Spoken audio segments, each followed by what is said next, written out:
오늘은 저번 시간에 이어서 수목 드라마 남자친구 3, 4화에 대해서 리뷰를 할까 해요. 지금 아직까지는 이 TVN 드라마 남자친구가 시청률 1위를 하고 있는데요. 지금 아람브라 궁전의 추억? 이러한 드라마들이 지금 맹추격하고 있대요. 사실 저도 보니까 좀 재밌더라고요. 그래서 이제 남자친구 리뷰를 하고 조만간 아람브라 궁전의 추억에 대해서도 한번 리뷰를 할 생각입니다. 그 순위가 어떻게 뒤바뀔지 좀 궁금하네요. 둘 다 좀 재미있는 것 같아요. 3, 4화를 어느 정도 규정 지을 수 있는 문장은 사람의 마음을 들이는 일이라고 생각을 했어요. 이게 2화까지 보셔서 알겠지만 둘이 휴게소에서 라면을 먹게 되고 그 장면이 포착이 되게 되면서 이슈에 오르게 되죠.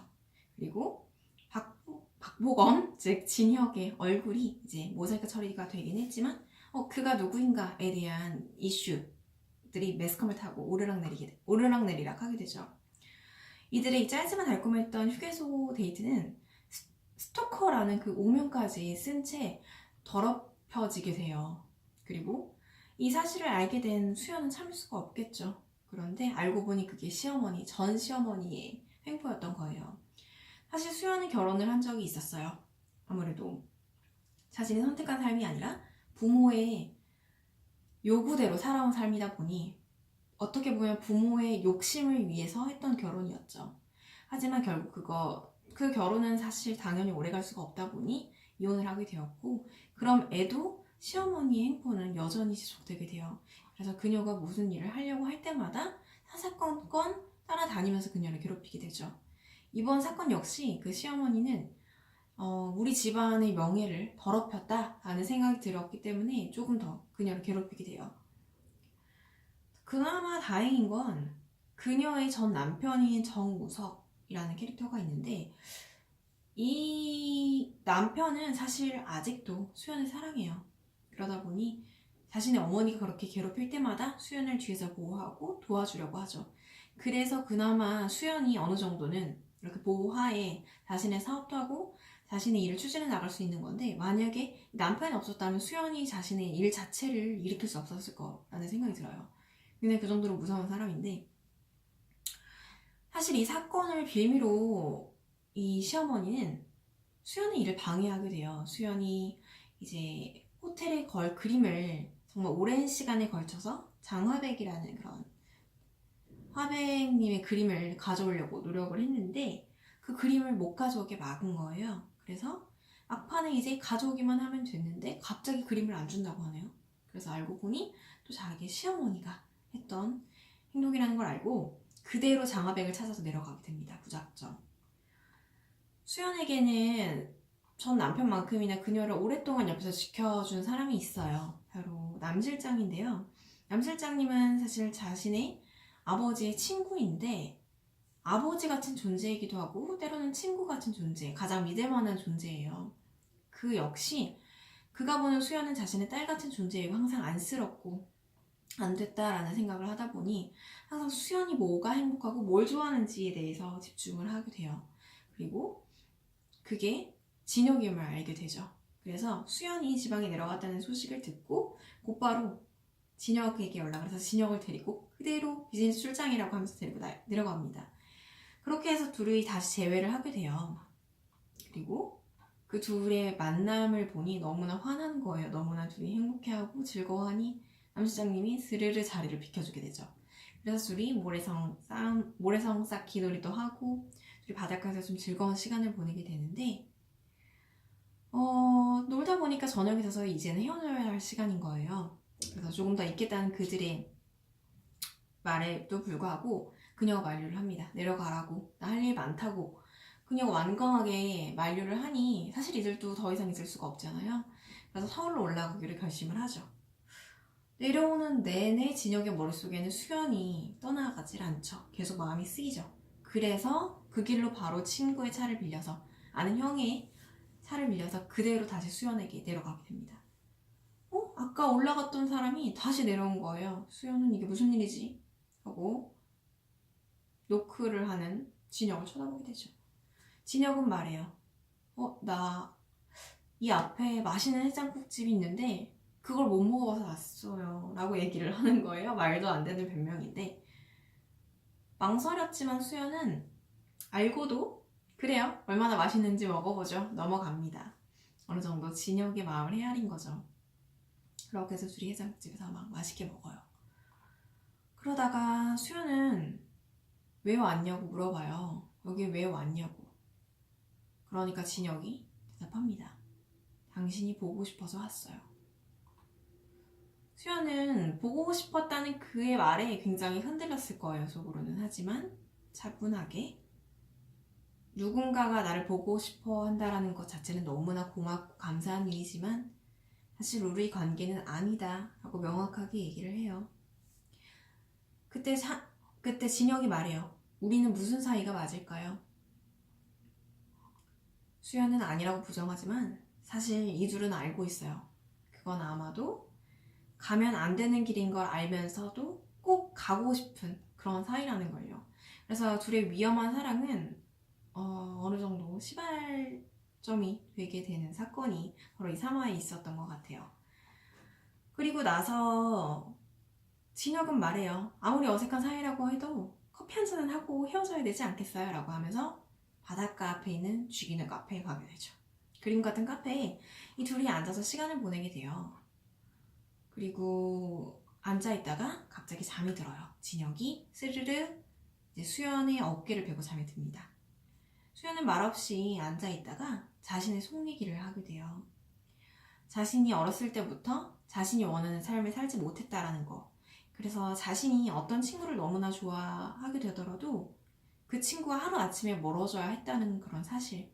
자신의 어머니가 그걸 좋아하지 않았기 때문에 항상 좋아도 안 좋은 척, 별로인 척, 별거 아닌 척 해왔던 자신의 마음을 이야기를 하게 되고요.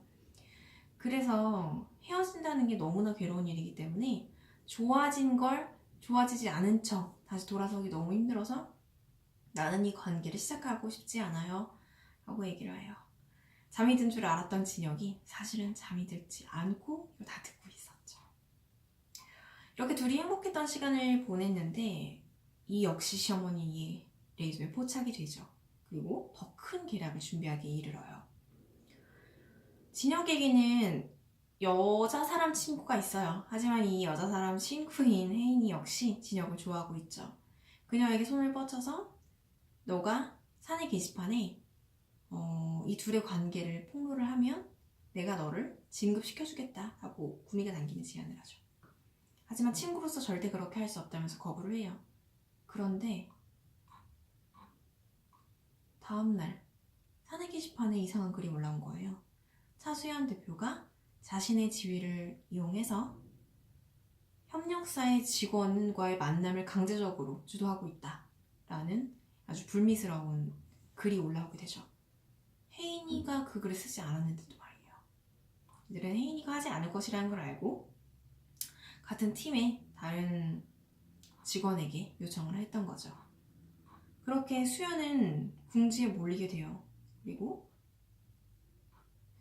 이러한 사건들이 있었던 찰나에 최이사라고 이제 이 시어머니 쪽에 있는 사람인데 수연이 퇴근하는 찰나에 그녀의 앞을 가로막으며 이 글 어떻게 된 건지 해명 좀 해주십시오 라고 로비에서 전 직원이 보는 앞에서 큰 소리로 얘기를 합니다.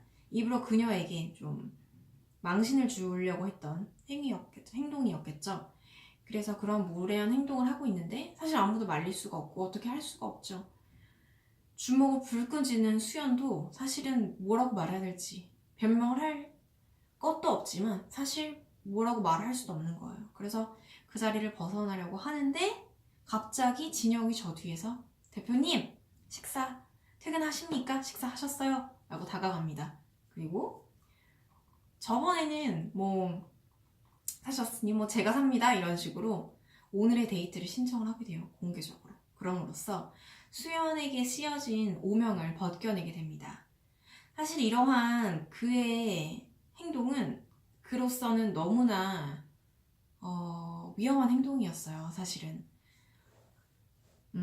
수연의 세상과 진혁의 세상은 너무나도 다르죠. 진혁 사실 수연의 친구인 장미진 비서, 장비서라고 하죠. 장비서가 와서 사실은 얘기를 했어요. 너가 흥미 있어 보이고 너가 한번 해보고 싶어서 찔러보는 것도 사실 이 사람에게는 작은 틈새가 그녀를 휘청기기까지 할 수 있을 만큼 무서운 세상에 그녀가 있다라는 걸요. 하지만 말하게 돼요. 진혁은 나는 가벼운 마음으로 그녀를 좋아하는 것이 아니다. 사람이 사람을 마음에 들여놓는 건 아주 짧은 순간이라도 의미 있는 일이라고 생각한다고 자신의 마음을 솔직하게 전하죠. 되게 저는 많이 동의를 하고 공감을 했던 부분인 것 같아요. 세상에 정말 많은 사람들이 있고요.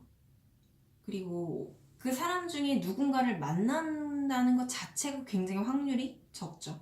너무나 많은 사람 중에 몇 명을 만나고 일부는 지나치고 일부는 만나고 일부는 헤어지고 뭐 다시 사귀고 이런 것들이 계속 반복되게 돼요.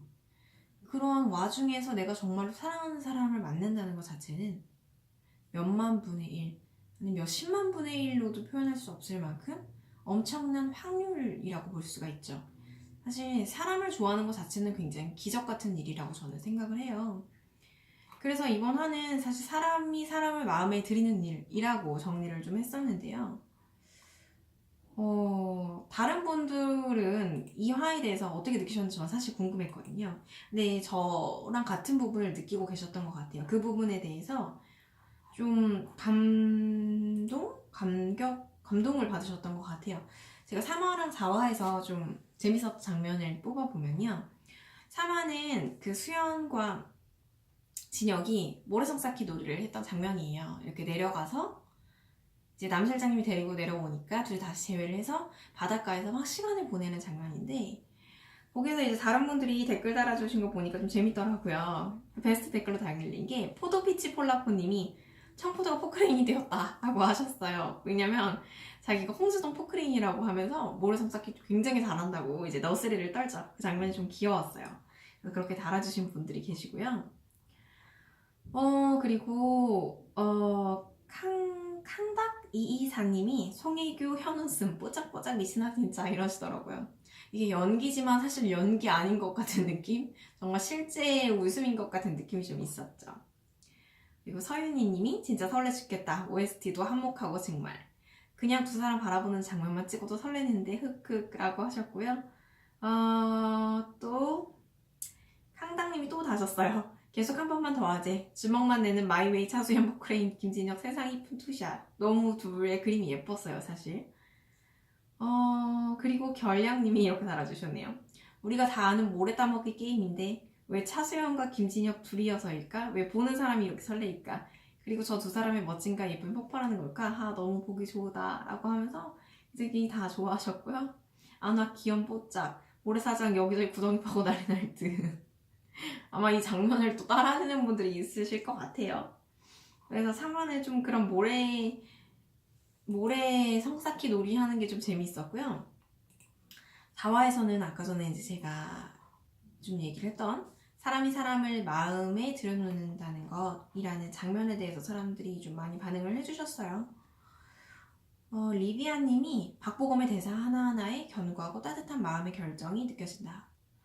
그 마지막 대사가 좀 저도 많이 인상 깊었던 것 같아요. 그 중간에 사람이 사람을 마음에 들여놓는 일이라는 부분과 마지막에 내가 이 사람의 세상으로 들어가 보기로 했다라는 그런 대사들이 굉장히 어떻게 보면 좀 직설적이라고 해야 되나? 조금 직진하는 듯한 그런 모습이긴 하지만 굉장히 배려심 있고 따뜻한 마음이 느껴지는 대사들이 좀 많거든요. 오늘의 명대사라고 다 꼽아주셨고, 유오디아님 진혁이 배운티가 난다고 해야 하나? 엄청 멋있다. 김유진님 마지막 엔딩이 저만 엄청 울었나요? 지금도 눈물이 계속 영원하게 해줘요 둘이. 되게 눈물까지 흘리셨나요? 사실 저는 눈물까지 나진 않았는데 되게 멋있다고 생각했어요. 되게 용기 있다. 어쨌든 수연이 있는 세상으로 자기를 밀어 넣은 거잖아요. 사실 그렇게 됨으로써 자신이 겪게 될 일들이 얼마나 클지 잘 알면서 그거를 같이 겪어주려고 들어갔던 모습이 저도 좀 인상적이었어요. 진혁의 대사 하나하나가 따뜻해지는 마음이 든다라는 의견이 좀 많았네요. 그리고 카이님, 진혁아 우리 포도가 하는 건 다 의미있지 그럼 바보가 눈빛이랑 목소리랑 미쳤는데요 라고 항상 연일 굉장히 박보검 씨에 대한 칭찬이 되게 많은 것 같아요. 원래 드라마가 사실 팬분들이 많이 보시니까 그렇긴 하지만 워낙 좀 푸릇푸릇하고 재미있어요. 사실 근데 저는 개인적으로는 이 드라마의 느낌이나 뭐 스토리가 솔직히 괜찮긴 한데 막 굉장히 마음이 동하고 너무너무 설레이고 이런 부분이 덜한 거예요. 저는 사실 박보검 씨 굉장히 팬이기도 하고 뭐, 하늘이 그린 구름이 그린 달빛 이런 것들도 되게 인상적으로 봤었거든요. 그때는 너무 막 가슴 찡하고 울고 난리가 났었는데 이번 수목 드라마 남자친구를 보면서는 사실 조금은 덤덤하게 보는 것 같아요. 그게 아무래도 제가 이깁을 좀 덜 하고 있는 것 같기는 한데 아무래도 최근에 송혜교 씨가 결혼했다는 게 너무 큰 것 같고요. 그리고 송혜교 씨와 송중기 씨의 너무 케미가 좋았었잖아요. 그래서 지금은 사실 그때만큼 진짜 사랑하는 사이가 아니라는 느낌이 들다 보니까 설레임이 좀 덜하다는 느낌은 사실 있어요. 근데 아직까지 실시간으로 좀 많이 올라오는 글들을 보면 둘 나이 차이에 대해서 많이 말씀을 하시더라고요. 근데 조금 집중이 안 되는 게 나이 차이도 있지 않을까라는 생각을 저도 아무래도 좀 하기는 했어요. 하지만 그럼에도 너무나 송혜교 씨가 동안이고 박보검 씨가 조금은 성숙한 연기를 잘하기 때문에 둘의 느낌은 사실 예쁜데 뭔가 마음까지 막 설레어서 왔다 갔다 하는 느낌은 좀 덜한 것 같아요. 그래서 살짝은 몰입도가 좀 떨어지는 감이 있는데 다른 분들도 살짝 그렇게 느끼고 계신 것 같기는 해요.